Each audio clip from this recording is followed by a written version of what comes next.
Okay, Daniel chapter 11, a very interesting chapter, part of Daniel's vision, which started in chapter 10. Now, before I start on this is slightly controversial. And you know me, I avoid controversial stuff. There are three theories about this chapter, as like the other visions. One is that it's all past. It already took place, you know, back at the time of Alexander the Great and these guys. Second theory is it's future, coming with the end times. And third is it's both. I am pretty strongly in the category of it's both. There certainly was a fulfillment. Now, when Daniel was given this vision and told people, this was about 300 years before it happened. So it's still pretty amazing. I mean, if somebody back in 1780 had prophesied that Donald Trump would be president, that would be pretty cool. He's going to tell about the future. To him, it was 300 years in the future. But I think it does have a secondary meaning. Let's get into that. Also, in the first year of Darius the Mede, remember he's back and forth in these visions, sometimes in Babylon, sometimes in Iraq, even I stood to confirm and to strengthen him. So the Medes and the Persians, today this is the country of Iran, they had united, conquered Babylon, and wiped out a bunch of folks, and took over really all the way to Egypt, all the way to Turkey, and across the Bosporus Straits, Dardanelles, Bosporus, I think it's both. Anyway, I just lost interest. But they conquered quite a bit of land. And the goal of conquering anybody's land is to do what? Get their money. Yeah. It goes back to Adam and Eve. God said, Adam, you sinned, but you got to work for a living now. And ever since that curse where you got to work for a living, everybody's tried to get out of that by getting somebody else to do their work. Ever since that day, it's been happening, isn't it? You either wait till they work for it and buy it and then you go steal it, or you just get them to work for slaves or force them into slavery. It's just all kinds of ways to get somebody else to do your work because they don't want to, by the sweat of your brow, you're going to do your own work. So he conquered people, took away their money. Okay. But now I will show thee the truth. Behold, there shall stand up yet 3 kings in Persia, and the 4th shall be far richer than they all. Can you imagine a guy making a prophecy like this? There are going to be 3 kings, and then the 4th one's going to be richer than all of them. How could you possibly know such a thing way before it happened? God told him. And by his strength, through his riches, he shall stir up all against the realm of Grecia. And we now know that the Persians got excited about, hey, let's go attack Greece. And they went over there and attacked Greece and got their tail kicked. And there's a lot of interesting history about that. They got whooped bad. Okay. This is from Matthew Henry's commentaries. If you want to get more information on any of the Bible verses, Matthew Henry's commentaries, written in 1706 or something like that, early 1700s, he has commentaries on every verse of the Bible. I think we've got all 6 volumes in here somewhere. But then I'm up there, maybe at the top, the really old beat-up books. Matthew Henry's commentary, he said, there shall stand up 3 kings in Persia besides Darius, in whose reign this prophecy is dated. Mr. Broughton makes these 3 to be Cyrus, Artaxasta, and Artaxerxes, called by the Greeks Cambyses, however you pronounce that, and Ahasuerus that married Esther. When you read the book of Esther, you read about the king of Persia. This is the Ahasuerus guy. Also Darius, the son of his dad, however you pronounce that. Okay. To these 3, the Persians gave these attributes. Sirius was a father, Cambyses a master, and Darius a hoarder up, greedy, gathered stuff together. So Herodias, this is straight from copied it from the, I don't know why it's a 2-word sentence. There shall be a 4th far richer than they all, that is Xerxes, of whose wealth the Greek authors take notice. So the Greeks said, wow, this guy's noticing all the money we got. I bet he's going to come attack us. And they got ready and they did get attacked and got whooped. By his strength, his vast army consisting of 800,000 men at least, and his riches with which he maintained and paid that vast army, he stirred up all against the realm of Greece. See, anytime you build something gigantic like an army like this, you now have to feed them. And so you got to go conquer all the neighbors to take away their stuff because you can't afford to feed them on your own. That's the thing with some ministries, some churches. They get all excited and build a gigantic building and spend $5 million on this building, and now they built an elephant, and now they got to feed the thing for the rest of their life. That's why I try to be very careful here. Don't go in debt. If God doesn't supply, don't move. And I think we only owe one debt of $5,000 or $6,000 for the one, I forget, the bunkhouse 2. We ordered 2, and then something fell through and couldn't ever pay it off. But we're working on that. So that's the only debt we have. So ask Ernie about that. But I don't want to do that. I'm thrilled for these ministries that build these huge, fancy, expensive places, but that's not me. If you're going to come help me, we're going to just go as we can, and when we don't have the money, we don't do it. That's why we don't have the driveway blacktopped, and why we don't have a lot of things done, because it takes a lot of money. We will someday, but until then, we're just going to go slow. So he had this giant army, and now he's got to feed them. This happens to so many young couples get married, they're all excited, and they go out and buy 2 brand new cars. Don't they? And then they argue and fight for the next 15 years with their husband or wife because they can't afford to go buy groceries because they got the stupid car payment. Plus, now that you got the brand new car, you got to have full coverage insurance. I've always had old beat-up cars and just the minimum insurance. If you want to buy a new car, that's great. My dad would say, you never look at a car and say, I can afford the payments. Never do that. The question is, can you afford the car? Just buy the car. Bought my first car for $300, Volkswagen. Donald rode back and forth to school with me all the time from East Peoria. Donald was a paper boy, threw papers. We were close friends, Donald. He had, I think, 9 or 10 brothers and sisters. His mother was deaf. So I don't know if that ties into anything or not, but it was going to be, he was the oldest of all these, whole house full of kids. We had a great time. But Donald was driving back and forth to school one day. He said, Brother Hovind, would you like to sell me your Volkswagen? I said, well, I guess, sure, it's my first car. He said, I'll give you $600 for it. I said, well, let me pray about it. He said, yes, and got it for $300, sold it for $600. I thought, wow, this will work. I've had 135 cars, I think, somewhere in there. When my kids turned, 13, 14, and started to get interested, I pulled out my list of all my cars, what I paid for it, and what I sold it for. Over like 30-year period, I had made $15,000. Now, I'm not a used car salesman, but I would buy a car, fix it up, wash it, wax it, if something rattles, fix it. And somebody'd say, I'd like to buy it off you. Okay. Now, $15,000 over 30 years is, $500 a year is no big deal. But it beats having a car payment of $500 a month for 15 years. Duh. So anytime you build an elephant, you now have to feed it. So that was the problem here. He built this gigantic army, and now you got to go conquer your neighbors and steal their stuff so you can pay for that. Don't do that. Don't go in debt. If you can't afford the big fancy house, don't buy the big fancy house. I've built 9 times. Built my own house.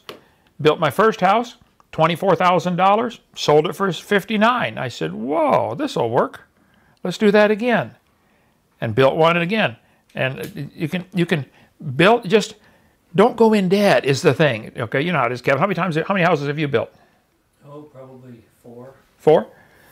Housing is your most expensive need of any family, better than a car. But housing and cars, you just want to get, what do you actually need? Just build the minimum. Okay, anyway, so he stirred up his army. Now, the Persian rulers, there were quite a few of them. Some only ruled for a short time. This guy ruled for 0.0583 years. Couple of weeks, maybe, or a couple of days. Somebody shot him or something.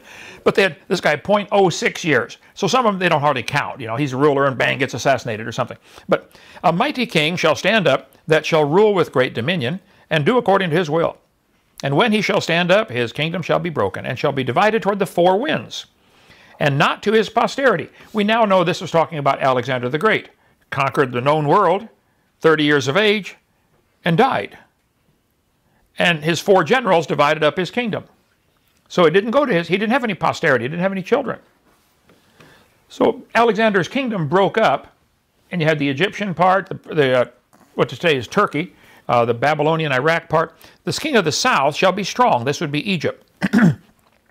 And one of his princes, and he shall be strong above him, and have dominion. His dominion shall be a great dominion. And we now know that the king of the south is Ptolemy. And I don't want to bore you with a long history lesson. I don't get excited about that stuff either, so I don't know. I can look it up if I care, and I don't care. So this part of it's past. But this same region around Israel is going to play into the end times. You keep an eye on that. It's going to be Turkey, Syria, Iran, Iraq, Egypt come together. I think there's going to be 10 countries in that region come together to fight against Israel. for the final battle, the battle of Armageddon on the chart there. Okay. And in the end of years they shall join themselves together. For the king's daughter of the south shall come to the king of the north to make an agreement, but she shall not retain the power of the arm, neither shall he stand, nor his arm, but she shall be given up, and they that brought her, and he that begat her, and he that strengthened her in these times. But out of a branch of her roots, that is typically a Bible term for one of her children or grandchildren or nephews or nieces, shall one stand up in his estate, which shall come with an army, and shall enter into the fortress of the king of the north, and shall deal against them, and shall prevail, and shall also carry captives into Egypt their gods, with their princes, with their precious vessels of silver and gold, and he shall continue more years than the king of the north. So keep in mind, all of this is being told in advance of when it happens. This is because God is not limited by time. We are. God has already been to your funeral. Think about that. He's there right now. He's there right now, yeah. I'm stuck in time, and there have been many times I wished I wasn't. Many times I wished I could go back just 1 or 2 seconds and undo that. Boy, that was dumb. What did I do that for? You know, don't push that button, okay? Man, if you can survive growing up, you get to be an adult. Yeah. Anyway, so the king of the south shall come into his kingdom and shall return into his own land, but his son shall be stirred up and shall assemble a multitude of great forces, one shall certainly come and overflow and pass through, then shall he return and be stirred up even to his fortress. And the king of the south shall be moved with choler, that's anger, and shall come forth and fight with him, even with the king of the north, and he shall set forth a great multitude, but the multitude shall be given into his hand, so they're going to lose the war. And when he had taken away the multitude, his heart shall be lifted up, and he shall cast down many 10,000s. See, it's hard for us to comprehend, but the ancient battles, where they're all fighting with swords and bows and arrows, I mean, that was all in-your-face kind of fighting. Today, it's, most of the fighting is done, 100 miles away. Boom, with a jet fighter or something like that. There's not near as much in-your-face, jab this sword in their ribs kind of stuff. But they would have 80,000 people die in one battle. America had 400,000 die in the entire war, World War II. The whole Vietnam War went on for 10 years. 50,000 Americans died. They'd lose that in one battle back in the old days, some of these battles. For the king of the north shall return and shall set forth a multitude greater than the former, and shall certainly come after certain years with a great army and with much riches. And in those times there shall stand up against the king of the south also the robbers of thy people shall exalt themselves. Now he's telling Daniel now, the robbers of your people. Somebody's going to rob Israel. To establish the vision, but they shall fall. So the king of the north shall come and cast up a mount and take the most fenced cities, and the arms of the south shall not withstand, neither his chosen people, neither shall there be any strength to withstand. But he that cometh against him shall do according to his own will. This is a little bit boring history, I know. Let me just read through this, okay? And none shall stand before him. And he shall stand in the glorious land, which by his hand shall be consumed. He shall also set his face to enter with the strength of his whole kingdom, and upright ones with him. Thus shall he do, and he shall give him the daughter of women, corrupting her. We now know that is Cleopatra, if you study that part of history. But she shall not stand on his side, neither before him. After this shall he turn his face unto the isles, and shall take many. But a prince for his own behalf shall cause the reproach offered by him to cease. Without his own reproach he shall cause it to turn upon him. Then he shall turn his face toward the fort of his own land, and he shall stumble and fall and not be found. Then shall stand up in his estate a raiser of taxes, in the glory of the kingdom. But within a few days he shall be destroyed, neither in anger nor in battle. And we now know, Matthew Henry's commentary on that, he said, there rose up one in his place, a raiser of taxes, a sender forth of extortioner or extorter. This character was remarkably answered in Seleucus Philopater, the elder son of Antiochus the Great, who was a great oppressor of his own subjects, and exacted abundance of money from them, raised the taxes. What was that cartoon movie Disney did? Robin Hood, raise the taxes, yeah. And when he was told he would thereby lose his friends, he said he knew no better friend he had than money. He likewise attempted to rob the temple at Jerusalem, which this seems especially to refer to. But within a few days he shall be destroyed, neither in anger nor in battle, but poisoned by Heliodorus, one of his own servants. You know, people get tired after a while. When you start taking all their stuff and start taxing them half to death, they get tired. They do something like this, like throw the tea of the harbor and start a big war. Okay, back to Daniel. And in his estate shall stand up a vile person, to whom they shall not give the honor of the kingdom, but he shall come in peaceably and obtain the kingdom by flatteries. This is exactly what the Antichrist is going to do in the future, according to Revelation. He's going to obtain a kingdom by flatteries. He's got a bow, but no arrows. I come in peace, I come in peace. Antichrist is going to do that. You watch in Revelation. And with the arms of a flood shall they be overflown from before him, and shall be broken, yea, also the prince of the covenant. And after the league made with him, he shall work deceitfully, for he shall come up and shall become strong with a small people. He shall enter peaceably, even upon the fattest places of the province, and he shall do that which his fathers have not done, nor his fathers' fathers. He shall scatter among them the prey. So he's going to do what his dad and grandparents did not do. When he does get a bunch of money, he's going to give it to his people. This is new. And the spoil, he's going to divide the spoil rather than hoard it for himself. And riches, yea, he shall forecast his devices against the strongholds, even for a time. And he shall stir up his power and his courage against the king of the south with a great army. And the king of the south shall be stirred up to battle with a very great and mighty army. But he shall not stand, for they shall forecast devices against him. And again, there are pages and pages of commentary on all of this on Matthew Henry's. And I thought, this Bible study is going to take 4 days if I do all that. So just read it for yourself, okay? Yea, they that feed of the portion of his meat shall destroy him, and his army shall overflow, and many shall fall down slain. And both these kings' hearts shall be to do mischief, and they shall speak lies at one table. Do you think that ever happens today when politicians get together? Speak lies at one table, but it shall not prosper, for yet the end shall be at the time appointed. Then shall he return unto his land with great riches, and his heart shall be against the holy covenant. It's one thing to go fight, all your enemies and beat them up and take their stuff, but he decides he's going to go against God's people. Always a dangerous thing to do. Even if you're capable of beating them, always a dangerous thing to do. Just leave God's people alone. And he shall do exploits and return to his own land. At the time appointed he shall return and come toward the south, but it shall not be as the former or as the latter. For the ships of Chittim shall come against him. Therefore he shall be grieved, and return, and have indignation against the holy covenant. And so shall he do, he shall even return, and have intelligence with them that forsake the holy covenant. You should read the comments on this. Please, I won't take the time to do it, but just go to Matthew Henry commentary, Google it. His arm shall stand on his part, and they shall pollute the sanctuary of strength, and shall take away the daily sacrifice. Oh, now hold it. This is exactly what the Antichrist is going to do in the future. There's going to be an abomination that maketh desolate. This did happen with Antiochus Epiphanes in 364 BC, or something like that. It's going to happen again. This has a dual fulfillment. And such as do wickedly against the covenant shall he corrupt by flatteries, but the people that do know their God shall be strong and do exploits. We're coming upon a time of tribulation where this world's going to see things that it's never seen before. It's going to get really tough. And it's going to really separate the men from the boys and the wheat from the chaff. But God, even this coming time of tribulation, some of God's people are going to stand up, and we'll see that in next chapter, chapter 12. I have prayed hundreds of times, Lord, I want to be one of those. Lord, hold me together. I've been praying, Lord, just hold me together. I want to get across the finish line. Lord, I want to finish well. And sometimes finishing well for a Christian is letting them kill you for your faith and not abandoning your faith. That's been the history of the world.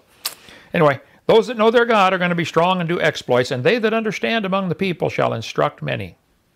That's been my prayer for a long time too. Lord, help me to understand, even though if you do understand, you might be scared. And then I want to instruct many. I want to teach. I want to make it simple where everybody gets it. Yet they shall fall by the sword, and by flame, by captivity, and by spoil many days. Now when they shall fall, they shall be holpen with a little help. This is an old English phrase, holpen, or help. We would say helped. Same thing, past tense of help, okay? Somebody called me today. We talked about it. They said the average person on the street in King James Bible time, Shakespeare's time, 1600s, had a working vocabulary of about 40,000 words. They knew the meaning of it. Today, the average person on the street has a working vocabulary of about 4,000 words. Listen to teenagers talk to each other sometime. That's cool, man. That's cool. That's rad. Oh, yeah, cool, man. Why? You know what I'm talking about? They only know about 5 words, and half of them are cuss words. Okay. But many shall cleave to them with flatteries, and some of them, of understanding, shall fall to try them. That's why I don't want anybody to look to Kentom Hovindom as the pillar and rock. What if I fall? What if I go off into sin? I'm capable of that like everybody else. You got to stand on your own 2 feet. I mean, I'm going to try not to, but it does happen. The people can fall. You can go off into sin and make a bad mistake. King David did. And God used him anyway. So don't look to a person as your strength. Look to Jesus Christ as your source, okay? To purge and to make them white even to the time of the end, because it is yet for a time appointed. And the king shall do according to his will, and he shall exalt himself and magnify himself above every god, and shall speak marvelous things against the God of gods. This is what Antichrist is going to do. This is what Satan did in the Garden of Eden. Hey, did God tell you not to eat that? Listen, God's hiding something from you. Listen to me, Eve. Don't listen to God. This has been his trouble for 6,000 years. He's going to do it again in the end times. Listen to me. Don't listen to God. Listen to me. That's what Satan's going to say. And shall prosper till the indignation be accomplished, for that is determined shall be done. Neither shall he regard the God of his fathers, nor the desire of women, nor regard any god, for he shall magnify himself above all. But in his estate he shall honor the God of forces. There are people like that today. The only thing that's important to them is who's got the biggest gun, or who's got the most ammunition, the biggest army. And a God whom his fathers knew not shall he honor with gold and silver and with precious stones and pleasant things. Thus shall he do in the most strongholds with a strange God, whom he shall acknowledge and increase with glory. And he shall cause them to rule over many, and shall divide the land for gain. A couple more verses and we'll quit here. And at the time of the end shall the king of the south push at him, and the king of the north shall come against him like a whirlwind, and with chariots and horsemen, and with many ships, and he shall enter into the countries, and shall overflow and pass over.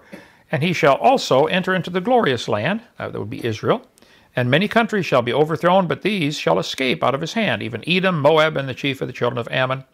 And he shall stretch forth his hand also unto the countries, and the land of Egypt shall not escape. But he shall have power over the treasures of gold, of silver, and over the precious things of Egypt. The Libyans, Ethiopians shall be at his steps. But tidings out of the east and out of the north shall trouble him.